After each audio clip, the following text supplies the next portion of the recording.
Good evening. This is Dr. Bill White again with the American Orthodontic Society, and I have an interesting thing here to tell you about orthodontics, and I did not understand it for quite a while, and finally it dawned on me what was causing this problem, and it would be something you can learn here and go along with it to start off with and save you a lot of heartache. Now, understanding retention of a deep bite case, and there's a lot more to it than you understand, and I feel that there are many orthodontists as I did not know quite why this happened, but I finally figured out what it was, and maybe other people have thought of it before then. I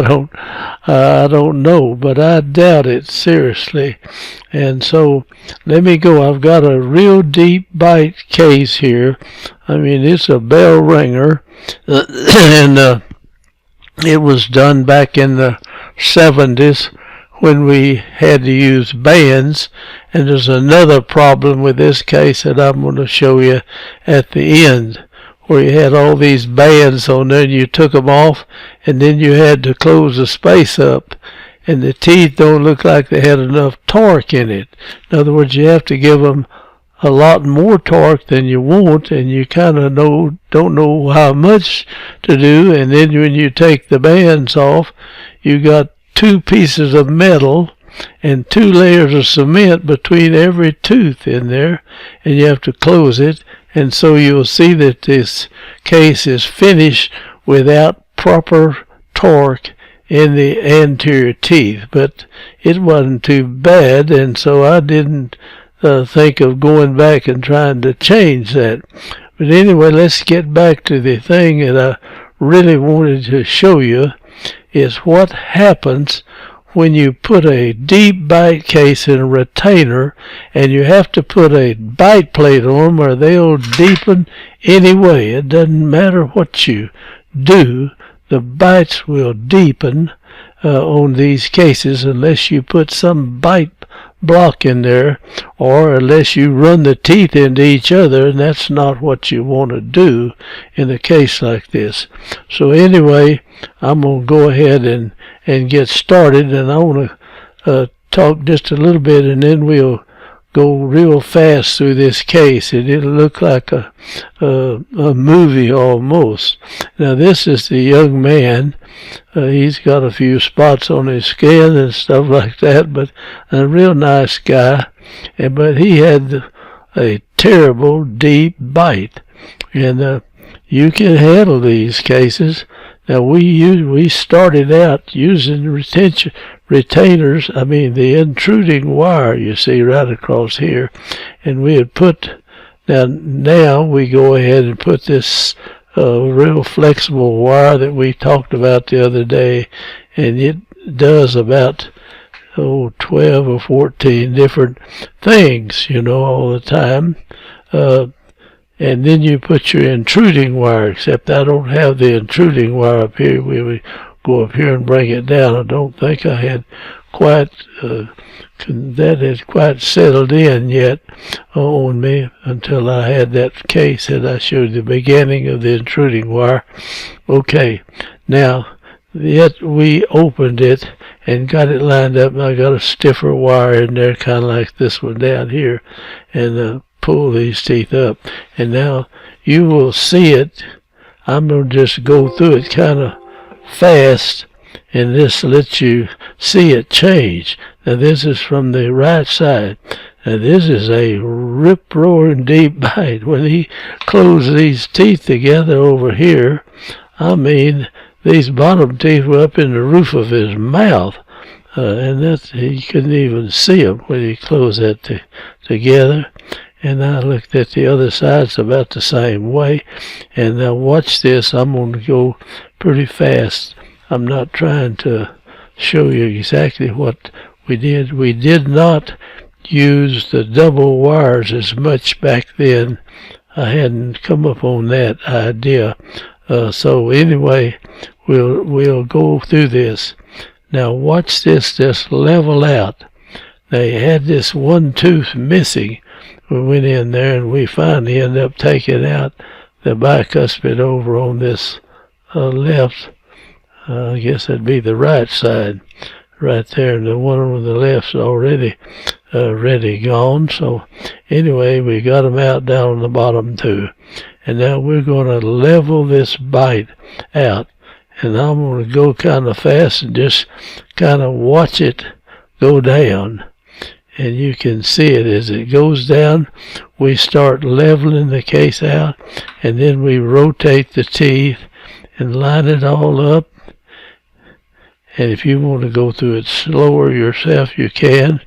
It's no big problem, but you see, we're quite a ways down the line. We've got them leveled out now, and the space closed up a lot. And you just keep moving it like that. And it's 1977. I forgot the date we started on. And we go through the case.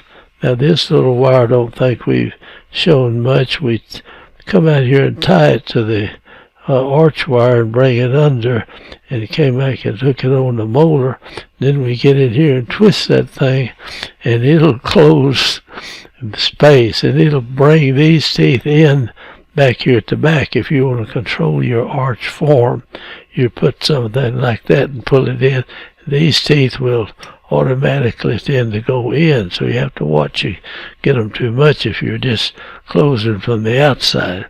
Now we recommend banding. In fact, we do band everybody's second molars on the bottom, just rarely, but actually I see this one isn't bad, but we've got a separator in here, so we're fixing to come in and band these teeth here, and when we do, it'll go a little bit easier. So I'm going to go through the next slides or two here. And now we've got the case down where these teeth are leveled out here. Don't like too much being able to put these together back here at the back. So we've still got quite a ways to go with it. So we're continuing with it. And it's 1978 here. Now we're getting closer to leveling the bite out.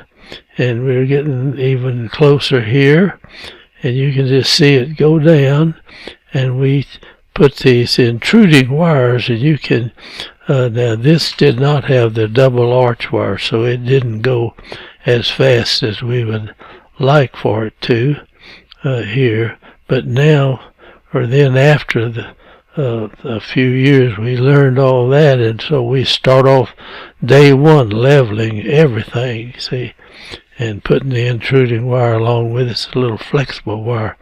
Now here we got a midline deviation and class 2 on one side, and we go through that. But what I want to show you is right at the end. Alright, we finished up with him, and we had bands on there. We had to just take all the bands off, and you get it like you want it, you think it is, but really, when you're working with banded cases, you gotta have the thing expanded out more than you want it, and you have to guess right, and then you take them off and you close that space up, and it's going to reduce. And so I did not have it out where I would like for it to bend, and you'll notice it's reduced. Now when we took the bands off, we put an elastic from molar to molar, put a little dab of acrylic here and made a groove in it, and here, and that's the way we close the space. And then we had them chew gum like mad if we could get them to do that. They'd been wanting to now, so we have them chew gum, in about 2 or 3 days come back in, your teeth will get sore, closing that much, and get them together, and boy, just as soon as they got lined up and everything, we got impressions and put retainers in their mouth, and got that taken care of. It is so much nicer having brackets and can take the teeth to the torque you want them to have and show just what you're going to get and show that to the person or show it to the parents, and everybody decides, okay, that's it, or we'll work a little longer and correct something else in here. But this is good. And so anyway, we close that space up and just hope to goodness they would go. And that's where your Invisalign stuff got started. We finally, somebody come out and said, well, we'll cut the teeth off of there and put them together and make a rubber mouth guard that goes over that, and they bite into that and it'll close their teeth up. And it did, and that's way before anybody thought about Invisalign. And Invisalign's okay, but it doesn't do it all. It will line up your front teeth a little bit, and but I'm not a big advocate of Invisalign. In fact, every case I've done with it, I had to end up putting some brackets on to finish them in any decent length of time. All right, here we go in and close the rest of this space, and as soon as we get this close, we put a retainer in there. So here we are, and it's 1979, and we put a retainer in him, in this young man, and we put a bite plate. And that's where you put this soft acrylic on the retainer, and you have the person set up with their head in a proper relation. You don't want to bite like this, and you don't want to bite this way. Your teeth don't fit the same. So you bite where you normally do and hold it in there and let it harden, and now you've got a bite plate on the retainer, which keeps the teeth from getting the bite from getting deeper. And if you don't put something to run the teeth into, so help me, I've never seen a deep bite case that wouldn't deepen again or try to deepen again for years after you get through with the case. And then the whole arch goes down to some extent, determine your vertical dimension in here, and that's your muscle force determines that. And here we are going down. Now this young man did not leave his retainer out, but what I want to show you is, now we're going to put the retainer in here, and we put a bite plate on the retainer.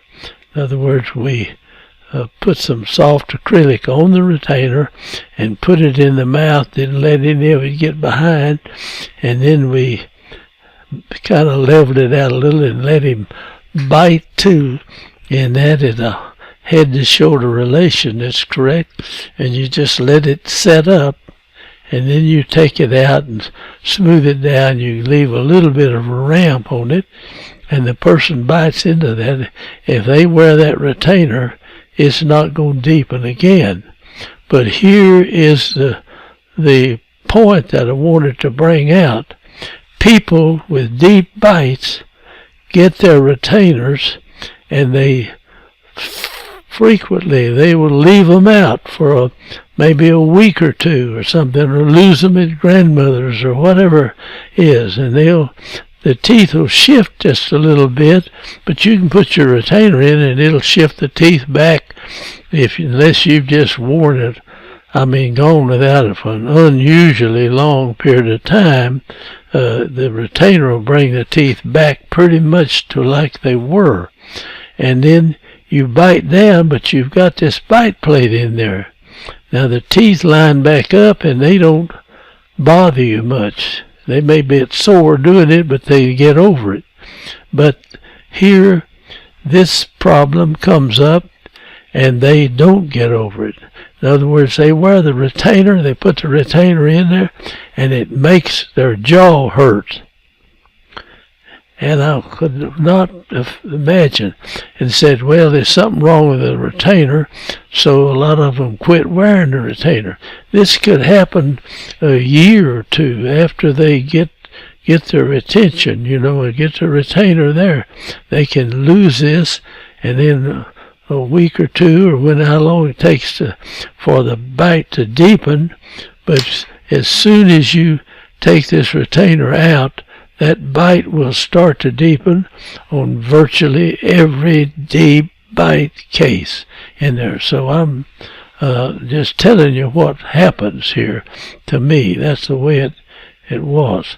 And so I put these bite plates on them, and if they wore that, eventually the muscle structure and everything would work it out, and their vertical dimension would end up where it's going to be.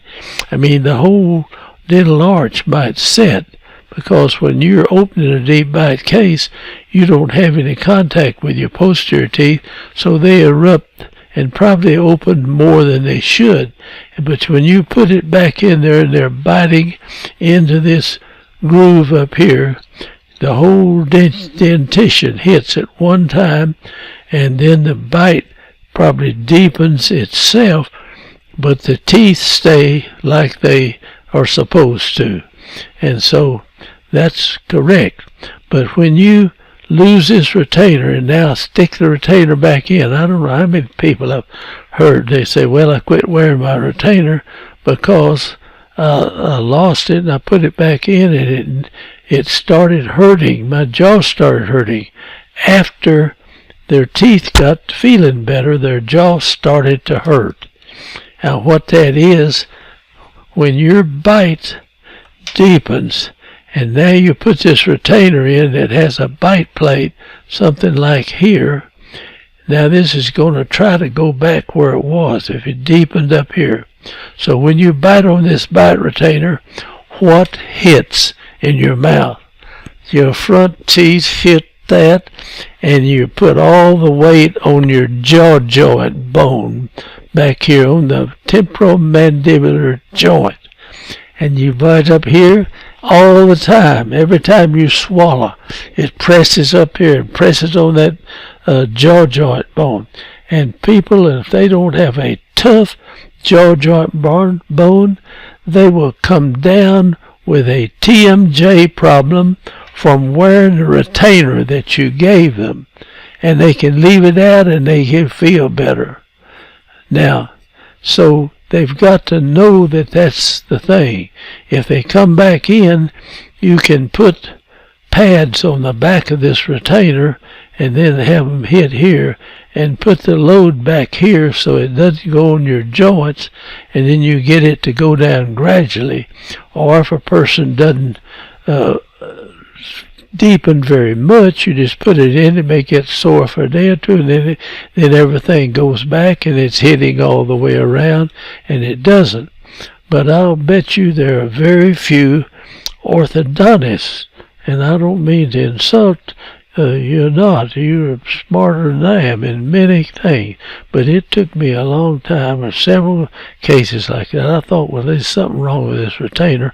And they'll put it in their teeth. Their jaw joint hurts. Oh, God, there's something wrong with the retainer. There wasn't anything wrong with the retainer. They just left it out, and their front teeth met right up here, and there was no contact back in here, and take the load and run it up through the bone. No, it hits here and here. And every time you swallow, you bite your teeth together if you're swallowing with an adult swallower, and you bite your teeth like that. And any time you chewed or did anything, you would be biting, not these teeth are together, you're biting on this part right up here, and your two joints back at the back, and that poor old disc is taking a beating, and it's irritated, and that irritates the retrodiscal tissue. You got all this vascular material there, and things began to hurt, and you think, well, this retainer is terrible. You take the darn thing out, your bites go way up here, and now your teeth touch back here, and it stops hurting. And so you say, well, I put the retainer in, it hurts, I take it out, it stops. There's something wrong with the retainer. Well, the retainer was all right. It was fixed to fit your teeth when your bite was open, but your bite will close together. And I have not gotten that message across to people, and I hope that those of you that take these and listen to these videos will subscribe to our case and tell other people about this, because my own feeling is that there are very few orthodontists, people that work on deep bite cases and put their teeth together, and frequently you leave your retainer out and you put it back in, and then if you have a bite plate on it, they will not touch properly, and that will cause this pain to be on, or pressure to be on the joint all the time. Every time you swallow, every time you chew anything, it's the teeth don't hit back in here, they just hit right across here. And that was a puzzle to me for quite a while, until I sat down and really analyzed it. And it's not this. I knew there wasn't anything wrong with the dirty retainer. It was something else that they were doing. And what they were doing was biting on this thing when they had let their bite close. In other words, their front teeth were here. We opened the bite and got them correct, put a retainer in there with a bite plate, and they took it off. They might wear the darn thing for a year or two and then leave it out, and they put it back in their mouth, and then they think, well, something happened to it while it was out of my mouth. It shrunk up or it changed, all that. It's not that. Their bite had deepened. Now you put the retainer back in there and you bite down and it hits on this retainer, this bite plate, and there's this much space between your back teeth back here. So when you bite down, it doesn't go up through the bone structure here where it ought to. It goes into the jaw joints and on your front teeth out here, and they have trouble. And I'll almost guarantee you there are very few people doing orthodontics. I don't care whether you're a regular orthodontist or somebody just doing it, and you've done it for years, that really understand that. So I'm putting it out here, and you may disagree with me, and that's all right with me. I don't know, but this is what I found was causing it.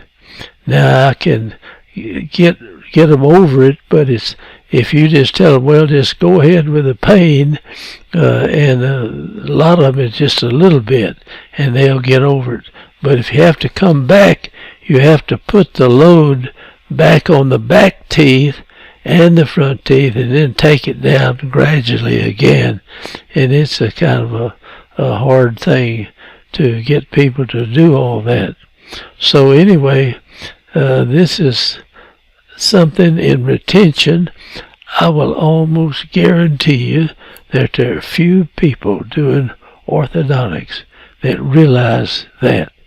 And I didn't for some time, until I just sat down and analyzed that a few years back, and that is exactly what it is. And when you learn that, or you can go in and grind the bite plate off and put them back in and set up a new bite plate that's deeper, but then if you get the thing deeper, you can't move back and forth and move your jaw like you should, so you lose something there, but you can get them back in the retainer by just reducing the bite plate. So I'm going to hang up here and say goodbye, and hope that somebody reads this thing or listens to it and understands what I'm talking about here. This is something that happens in orthodontics. So thank you for watching, and I'm going to sign out now. Let me erase this off of here, and I'm going to close out. So thank you for watching, and I'll say good night. Bye-bye.